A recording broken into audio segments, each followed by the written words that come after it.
जय माता दी।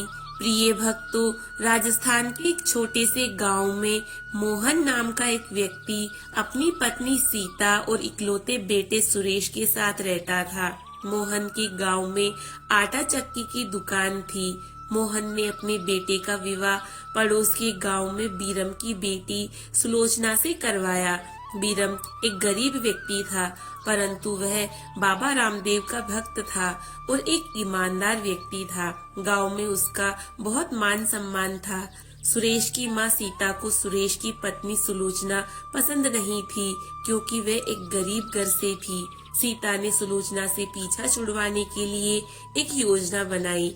भादवे का महीना आया। सुरेश हर वर्ष भादवे के महीने में गांव के लोगों के साथ बाबा रामदेव के दर्शन के लिए रामदेवरा जाता था। सीता ने अपनी योजना के अनुसार अपने बेटे से कहा कि तुम्हारे साथ सुलोचना को भी बाबा रामदेव के दर्शन करवा लाओ।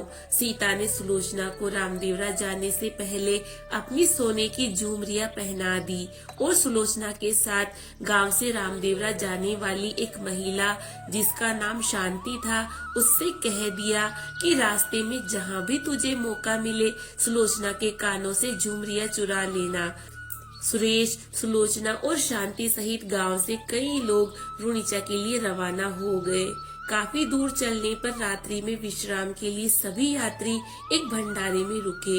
जब सभी यात्री खाना खाकर सो गए, तब शांति ने मौका पाकर सुलोचना के कानों से झुमरियां चुरा ली। सुबह जब सुलोचना की आंखें खुली तो अपने कानों में झुमरियां न पाकर हैरान हो गई और अपनी सासू की डांट के डर से घबराने लगी और चिंतित हो गई। सुलोचना बेचारी भोली भाली, उसने अपने कानों को ओढ़नी से ढक लिया ताकि उसके पति को पता न चले कि उसके कानों में झुमरियां नहीं है। इसके बाद सभी लोग जब रामदेवरा से वापस आए तो आते ही सुलोचना की सासू सीता ने सुलोचना को झुमरियां वापस लौटाने को कहा। सुलोचना अपनी सासू के झुमरियां मांगने पर वहीं खड़े खड़े रोने लगी और सीता के पैरों में गिरकर कहने लगी कि माँ जी, झुमरियां पता नहीं कहाँ है, मेरे कानों से किसी ने चुरा ली है, और जोर जोर से रोने लगी। सीता जैसा चाहती थी वैसा ही हुआ। यह सोचकर वह मन ही मन बहुत प्रसन्न हुई। शांति ने सीता के कहे अनुसार सुलोचना के कानों से झुमरियां चुरा ली और उसकी योजना सफल हो गई। अब सीता को सुलोचना को घर से बाहर करने का मौका भी मिल गया। सीता अपने पति मोहन और बेटे सुरेश से सुलोचना की बात सुनकर कहने लगी कि ये जरूर नाटक कर रही है। भला कानों से झुमरियां कौन चुरा सकता है? इसने इसके पिता के घर कभी ऐसे कीमती जेवरात नहीं देखे, इसलिए इसने जरूर लालच में आकर झुमरियों को किसी को दे दिया और बाद में उससे जाकर पैसे ले लेगी।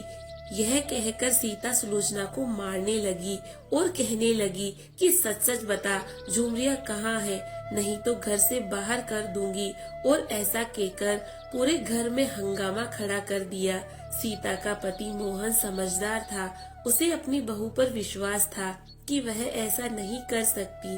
मोहन ने अपने बेटे सुरेश से कहा कि बेटा, मुझे नहीं लगता कि बहू ने झुमरियां किसी को दी है। मुझे लगता है कि तुम्हारे साथ रामदेवरा जाने वाले लोगों में से ही किसी के मन में लालच आ गया और उसने सुलोचना के कानों से झुमरियां चुरा ली। तुम ऐसा करो, गांव से जो भी व्यक्ति रामदेवरा तुम्हारे साथ गया, उनके घर और सामान की तलाशी लेकर आओ। हो सकता है कि उनमें से ही कोई चोर हो जिसने सुलोचना के कानों से झुमरियां चुराई है। शांति सुलोचना के पड़ोस में ही रहती थी।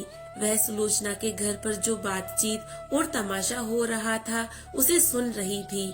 जब उसने सुना कि सुरेश रामदेवरा जाने वाले लोगों के घर और सामान की तलाशी लेने आ रहा है, तो उसने जल्दी से झुमरियां अपने थैले से निकालकर घर में रखे धान के कट्टे में छिपा दी।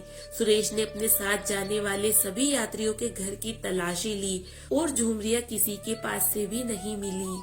अंत में सुरेश शांति के घर गया और उसने शांति को उसके घर की तलाशी लेने को कहा।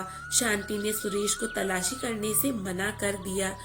परंतु अपने पति के कहने पर शांति ने सुरेश को घर और सामान की तलाशी करने दी।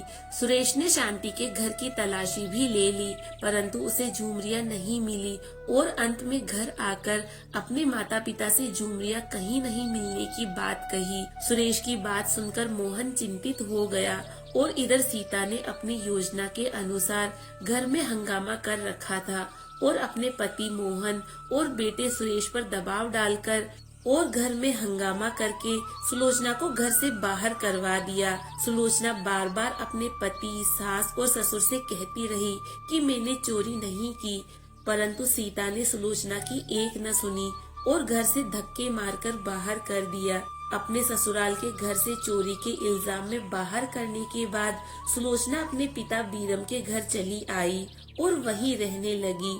सुलोचना का पिता बीरम भले ही गरीब था, परंतु एक इज्जतदार आदमी था। सुलोचना के झुमरियां चुराने की बात उसके पूरे गांव में फैल गई और सभी गांव वाले बीरम और सुलोचना की थू-थू करने लगे। बीरम अपनी और अपनी बेटी की ऐसी बेइज्जती देखकर बाबा रामदेव से प्रार्थना करने लगा कि बाबा अब तो आप ही लाज रखो। और इधर शांति झुमरियां धान के कट्टे में रखकर बाबा रामदेव के चमत्कार से भूल गई और एक दिन उसी धान को पिसवाने के लिए मोहन की चक्की पर ले आई, जिसमें उसने चुराई हुई झुमरियां रखी थी। जैसे ही शांति ने धान के कट्टे को नीचे उतारना चाहा, धान का कट्टा बाबा रामदेव के चमत्कार से फट गया और पूरा धान वहीं बिखर गया। उस समय मोहन वहीं खड़ा था। उसमें से झुमरियां निकलकर मोहन के पैरों में गिर गई। मोहन ये सब देखकर हैरान हो गया और शांति को डांटकर सारी बात सच सच बताने को कहा। शांति बदनामी के डर से घबरा गई और मोहन के सामने सारा सच उगल दिया।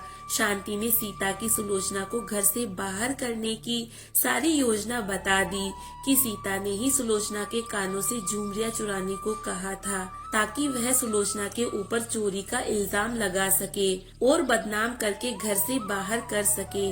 अपनी पत्नी की ऐसी करतूत सुनकर मोहन ने अपना सिर पकड़ लिया और अपने आप से कहने लगा कि मुझे तो पहले से ही पता था कि सुलोचना निर्दोष है, और घर जाकर अपनी पत्नी सीता को उसके कारनामे बताकर उसे डांटने लगा और कहने लगा कि मैंने तेरे बहकावे में आकर एक भले घर की लड़की को बदनाम करके घर से बाहर कर दिया। भगवान तुझे कभी माफ नहीं करेगा। तथा अपने बेटे के साथ सुलोचना के घर आकर सुलोचना से माफी मांगने लगा और माफी मांगकर उसे वापस अपने घर ले आया।